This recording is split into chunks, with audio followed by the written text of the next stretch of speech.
Traficul prin strâmtoarea Ormuz a fost reluat, dar doar parțial și cu condiții foarte clare. Nu orice navă are voie să treacă. De la izbucnirea conflictului pe 28 februarie, prin cel mai strategic punct petrolier al lumii, au tranzitat doar 21 de petroliere față de peste 100 pe zi în mod normal.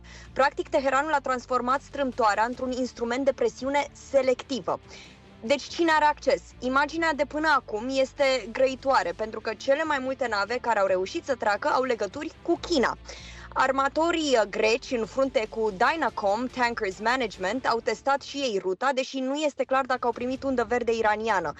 India a confirmat negocieri cu Teheranul, pe care le descrie drept productive. Cel puțin 2 nave indiene au tranzitat zona, iar un petrolier pakistanez cu țiței din Abu Dhabi a trecut luni, iar autoritățile turce au confirmat că o navă sub pavilion turcesc a primit permisiunea explicită.